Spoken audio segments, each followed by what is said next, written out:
구독, 좋아요는 사랑과 감동입니다.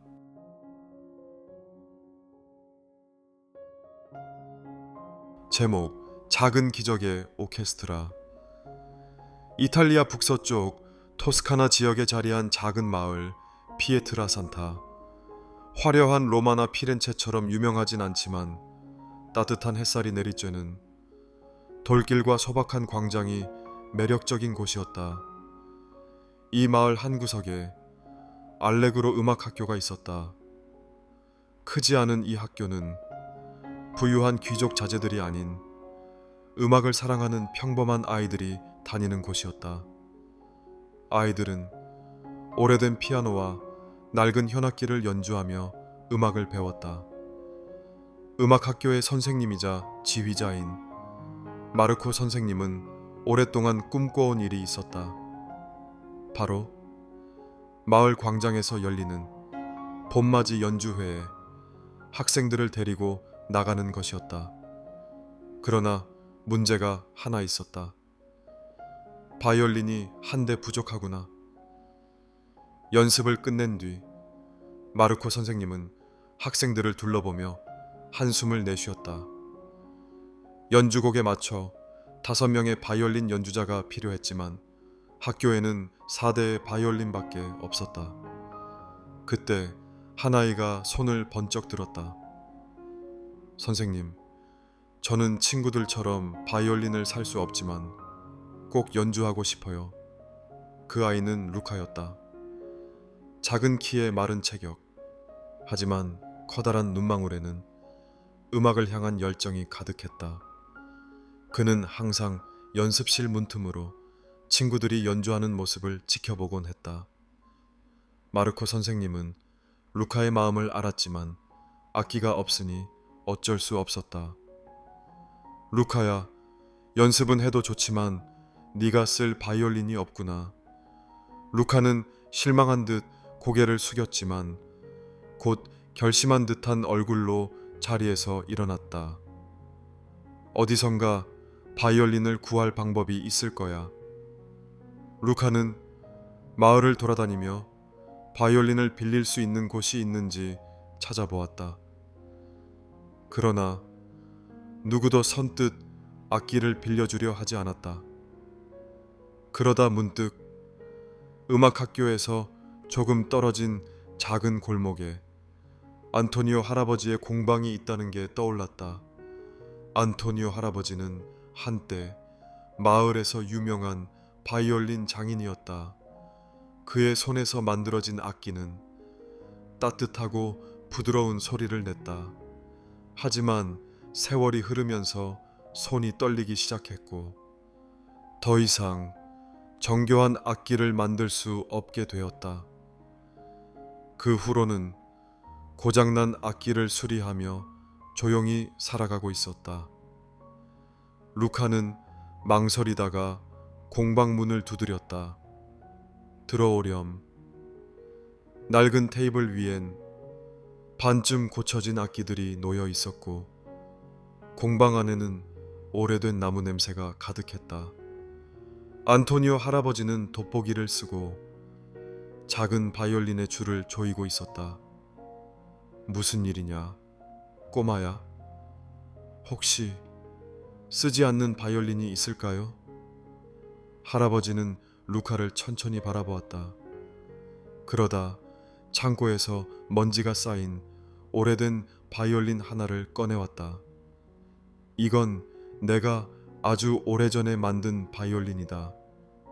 하지만 낡아서 좋은 소리가 날지 모르겠구나. 루카는 조심스럽게 바이올린을 받아들었다. 오래된 나무결이 손끝에 느껴졌다. 그는 활을 들어 조심스럽게 연주해 보았다. 처음엔 거칠고 삐걱대는 소리가 났다. 하지만 몇 번 더 활을 그어가자 서툴지만 따뜻한 음색이 흘러나왔다. 안토니오 할아버지는 놀란 듯 루카를 바라보았다. 이 아이는 진정으로 음악을 사랑하는구나. 이걸 써도 될까요? 할아버지는 한참을 고민하다가 조용히 고개를 끄덕였다. 대신 매일 연습해서 이 바이올린을 살려야 한다. 루카는 활짝 웃으며 고개를 끄덕였다. 그날부터 루카는 아침 일찍 일어나 연습을 했다. 줄이 끊어질까 조심스럽게 활을 다뤘고 매일 안토니오 할아버지에게 배운 대로 손가락을 움직였다. 처음에는 서툴렀지만 점점 부드럽고 따뜻한 소리가 나기 시작했다. 마르코 선생님도 처음엔 걱정했지만 루카의 연주를 듣고 미소를 지었다. 좋다, 루카. 연주회에서 함께 연주하자. 그리고 드디어 봄맞이 연주회 날이 다가왔다. 마을 광장은 사람들로 가득 찼다. 학생들은 긴장한 표정으로 무대에 올랐고 루카는 손에 힘을 꽉 주며 자신의 자리를 지켰다. 지휘자의 손이 올라갔고 첫 음이 울렸다. 루카는 숨을 고르고 활을 천천히 움직였다. 그 순간 기적이 일어났다. 낡고 오래된 바이올린에서 부드럽고 깊은 소리가 퍼져 나왔다. 삐걱대던 현이 따뜻한 멜로디로 변했고 연주가 흐를수록 소리는 점점 더 아름다워졌다. 마을 사람들은 숨을 죽였고 지휘자는 감동에 젖어 눈물을 흘렸다. 안토니오 할아버지는 조용히 미소를 지으며 박수를 쳤다. 연주가 끝났을 때 광장은 우레와 같은 박수 소리로 가득 찼다. 그날 밤 루카는 할아버지에게 달려갔다. 할아버지, 이 바이올린은 정말 살아난 것 같아요. 안토니오 할아버지는 루카의 머리를 쓰다듬으며 조용히 말했다. 아니란다, 루카. 이 바이올린을 살린 건 내 열정과 마음이란다. 낡고 버려진 바이올린도 그것을 연주하는 사람의 마음에 따라 새로운 생명을 얻을 수 있다. 겉으로 보기에 쓸모없어 보이는 것도 그것을 소중히 여기는 사람이 있다면 기적처럼 빛날 수 있다. 사람도 마찬가지다. 세상이 평가하는 기준이 아니라 자신의 열정과 사랑이 진정한 가치를 결정한다. 그날 밤 피에트라산타 마을엔 아름다운 바이올린 선율이 계속해서 울려 퍼졌다.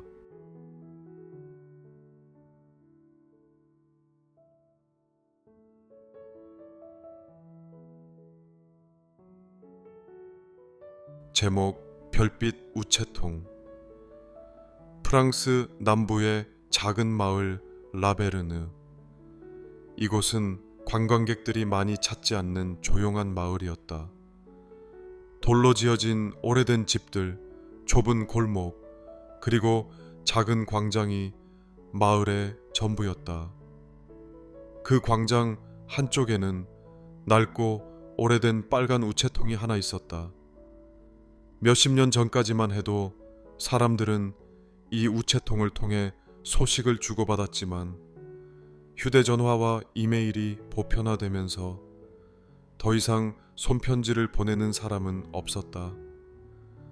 하지만 매일 아침 우체통 앞에 앉아 무언가를 기다리는 한 노인이 있었다. 루이 할아버지였다.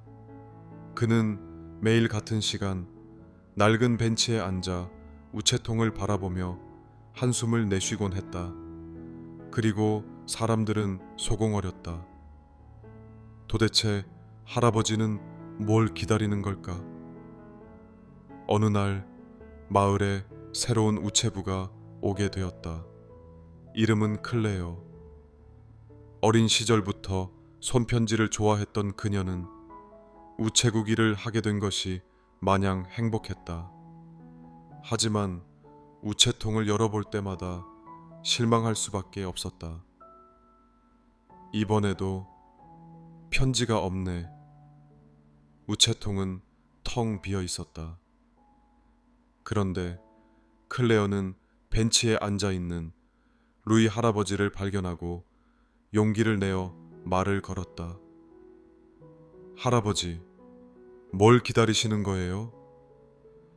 루이 할아버지는 조용히 미소 지으며 말했다.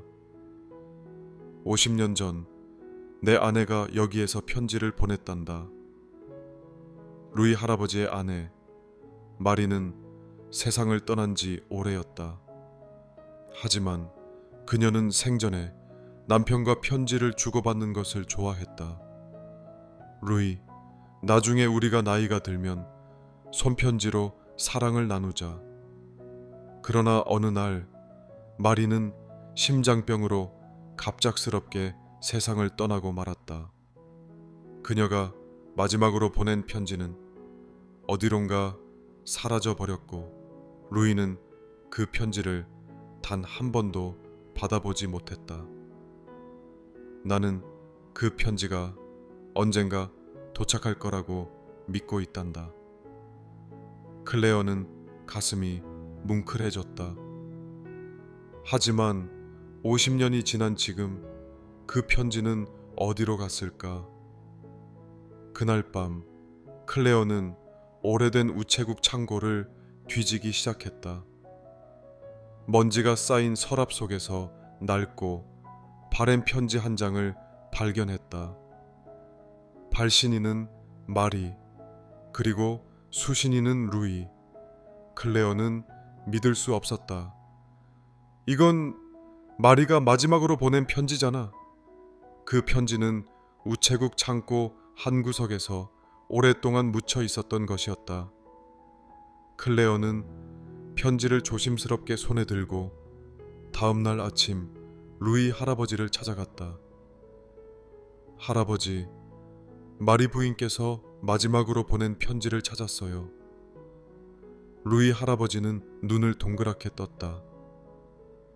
정말이니? 할아버지는 떨리는 손으로 편지를 받아들었다. 봉투는 세월의 흔적으로 누렇게 발에 있었지만 마리의 송글씨는 여전히 선명했다. 사랑하는 루이에게. 할아버지는 깊은 숨을 들이마시고 편지를 천천히 펼쳤다. 내 사랑 루이, 오늘도 난 광장 우체통 앞에서 널 생각하고 있어.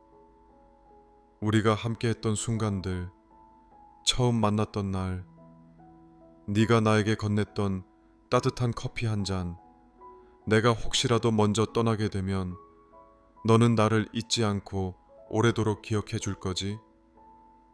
하지만 너무 슬퍼하지는 말아줘. 난 언제나 내 곁에서 별이 되어 빛나고 있을 거야. 넌 나의 영원한 사랑이야. 사랑해, 마리가. 편지를 읽던 루이 할아버지의 눈에서 뜨거운 눈물이 흘렀다. 마리는 세상을 떠난 후에도 마지막까지 그를 사랑하고 있었다. 그날 밤 라베르느의 하늘에는 유난히 많은 별이 빛나고 있었다.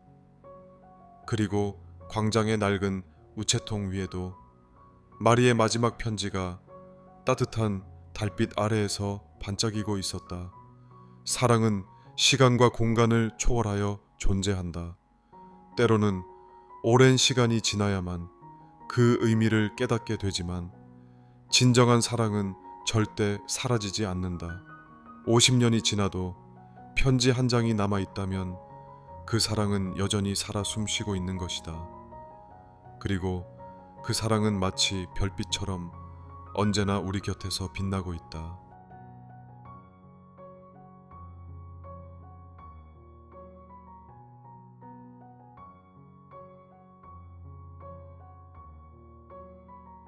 제목, 아들을 위해 1000km를 걸어온 아버지. 인도의 한 작은 마을, 가난하지만 서로를 의지하며 살아가는 한 가족이 있었다. 그곳에서 농사를 짓던 라메쉬는 하루하루 땀 흘려 일하며 어린 아들 아르준과 아내를 지켜왔다. 그들에게는 많은 것이 부족했지만 서로를 향한 사랑만큼은 누구보다도 컸다. 그러던 어느 날 아르준이 갑자기 고열과 함께 심각한 통증을 호소했다. 처음엔 단순한 감기일 거라고 생각했지만 며칠이 지나도 상태는 나아지지 않았다. 걱정된 아버지 라메쉬는 아들을 데리고 마을의 작은 의원을 찾았다. 의사는 심각한 표정으로 말했다. 이 아이는 희귀병을 앓고 있습니다. 치료를 받지 않으면 위험할 수 있습니다. 아버지 라메쉬의 심장이 철렁 내려앉았다. 그럼 어떻게 해야 하나요? 이곳에서는 치료가 어렵습니다. 1000km 떨어진 대도시의 병원으로 가야 합니다. 거기엔 이 병을 치료할 수 있는 의사와 시설이 있어요. 1000km, 그 거리는 아버지 라메쉬에게 너무나도 멀게 느껴졌다. 가진 돈은 거의 없었고 버스나 기차를 탈 여유조차 없었다. 하지만 아들을 살릴 수만 있다면 방법을 찾아야 했다. 아버지 라메쉬는 결심했다. 걸어서라도 가겠다. 다음 날 아침 아버지 라메쉬는 아르준을 등에 업고 길을 나섰다. 뜨거운 태양이 자결하는 도로 위를 걷는 것은 고된 일이었다. 발은 금세 부르트고 배고픔과 갈증이 그를 괴롭혔다. 하지만 그는 멈출 수 없었다. 아르준이 등에 기대어 조용히 잠들 때마다 아버지 라메쉬는 더욱 단단히 이를 악물었다. 조금만 더 가면 돼, 아들아. 낮에는 타는 듯한 더위와 싸우고 밤에는 차가운 바람을 견뎌야 했다. 때로는 마을을 지나며 친절한 이들이 빵 한 조각과 물을 건넸다. 어떤 이는 자신도 어렵다며 그저 따뜻한 응원의 말을 건넸다. 길 위에서 만난 한 노인은 라메쉬의 사연을 듣고 눈물을 글썽겼다. 나는 너만큼 용기 있는 아버지를 본 적이 없다. 신이 너와 함께하길 바란다. 한 달이 넘는 여정을 지나 마침내 라메쉬는 대도시에 도착했다. 그는 곧장 병원으로 향했다. 제발 제 아이를 살려주십시오. 그의 발은 상처투성이었고 온몸은 지쳐 있었지만 아들을 위한 마음만은 단단했다. 의사들은 그가 1000km를 걸어왔다는 이야기를 듣고 놀라움을 감추지 못했다. 곧바로 검사가 이루어졌고 다행히도 치료할 수 있다는 진단이 나왔다. 아르준은 병원에서 치료를 받기 시작했다. 며칠 뒤 기적처럼 상태가 호전되기 시작했다. 아버지 라메쉬는 처음으로 안도의 눈물을 흘렸다. 아버지 라메쉬의 이야기는 병원 직원들에 의해 세상에 알려졌다. 수많은 사람들이 감동했고 그의 사연을 전해 들은 이들이 도움의 손길을 내밀었다. 모금이 이루어졌고 많은 사람들이 라메쉬 가족을 돕고 싶다고 나섰다. 어느 자선단체는 그에게 새 일자리를 마련해 주었고 아르준이 치료를 끝낸 후에도 가족이 더 나은 환경에서 살 수 있도록 도왔다. 한 기자가 아버지 라메쉬에게 물었다. 당신은 어떻게 그렇게 긴 길을 걸어올 수 있었나요? 아버지 라메시는 조용히 웃으며 말했다. 아버지라면 누구나 그렇게 했을 겁니다. 제겐 다른 선택지가 없었습니다. 아들을 위해서라면 어디든 갈 수 있었습니다. 그의 대답은 많은 사람들의 가슴을 울렸다. 몇 달 뒤 아르주는 건강을 되찾았고 가족은 새로운 보금자리에서 삶을 시작할 수 있었다. 어느 날 아버지 라메쉬는 아르준과 함께 해질 무렵 하늘을 바라보았다. 붉은 노을이 하늘을 물들이고 있었다. 아빠, 이제 우리가 멀리 가지 않아도 되지? 아버지 라메쉬는 아들을 꼭 안아주며 말했다. 그래, 이제는 우리가 함께할 시간이 많아졌으니까. 그날 바람은 한층 더 따뜻하게 느껴졌다.